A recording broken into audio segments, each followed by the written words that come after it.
estivation. How is the estivation? It's valvate in nature and its color is red.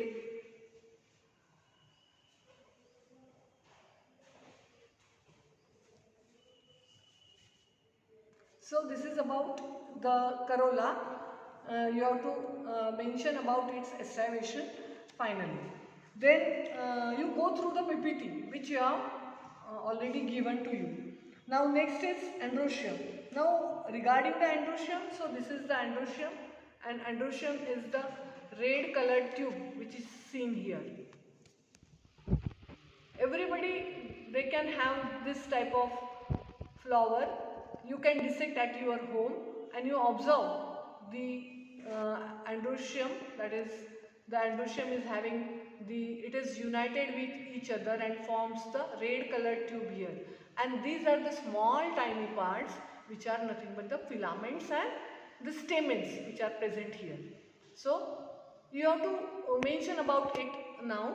Regarding the single stamen, you have to describe it. So single stamen, you have to see the stamens, as they are united in a single tube, we call it as a monoadelphous condition.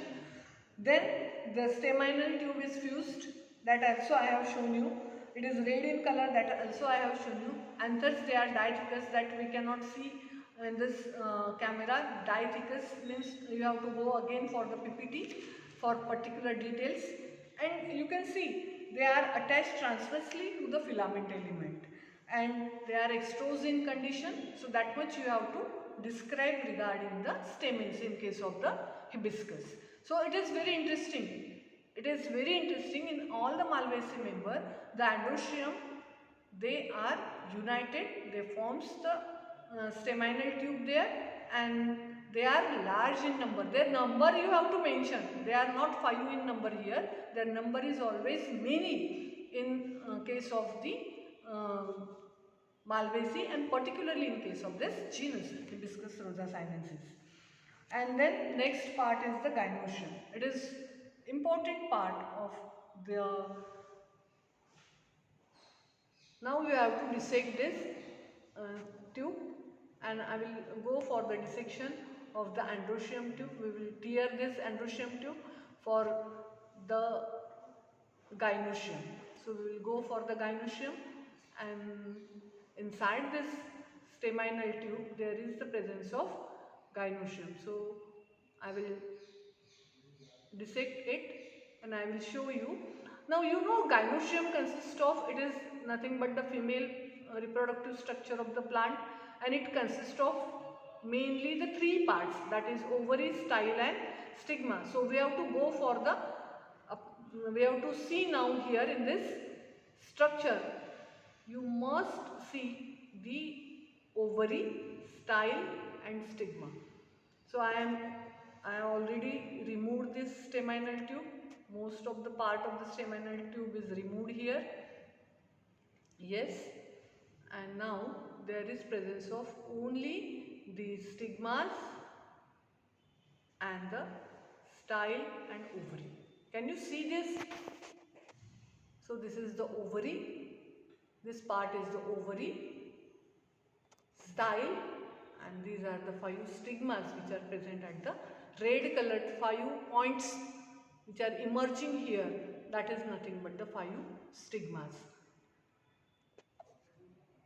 So this is the complete gynoecium. This is the complete gynoecium which is present inside the staminal tube. So to observe the gynoecium, you have to tear the staminal tube, you have to dissect the staminal tube, and then you will go for the complete gynoecium. Now gynoecium is single here, you can see here, but it consists of 5 stigmas, means it is pentacarpellary. 5 carpels are there. All those 5 carpels, they united to one and they form a single structure, gynoecium here. So we call this gynoecium as a pentacarpellary gynoecium. Why pentacarpellary? Because 5 stigmas are there. They are united at the base, at the ovary, but they are free at the apical region. So the 5 that is gynoecium consists of the 5 carpels there, and pentacarpellary structure is present. Then other important thing to study its placentation, you have to cut the transverse section of this ovary. So you have to cut the transverse section of the ovary. When you cut the transverse section of the ovary, you will see how many number of the locules they are present. Locules का number you have to count, and on the basis of that also you go for the pentacarpellary structure. You will see after its cutting, 5 carpels it consists of, hence the 5 locules are there, and inside the locules the ovules they are also present. So you have to write the gynoecium as a pentacarpellary. It is syncarpous in structure. Its ovary is above the thalamus, so it is superior in nature. Then when you cut its transverse section, locules are 5, so it is pentalocular. Then many ovules are present in each locules. The best example of this is the ladies finger, bhendi जिसको मराठी में बोलते हैं भेंडी. If you cut the transverse section of the bhendi and you observe it, so you will see exactly the similar type of placentation in case of the hibiscus. So 5 locules, 5 septa there are present, and from the center, that is from the axis, the ovules they are present. The number may vary, their number is always many in each locule. So this is the important characteristic which is seen there. The stigmas they are 5, then they are capitate, their color is red, prominently red color is seen in this flower. So this is about the complete description of the Hibiscus rosa sinensis in a technical language. If fruit is provided to you, you have to mention about the fruit. Is it then you also know the various types of fruits, that is it is follicle or is it capsule, all that thing.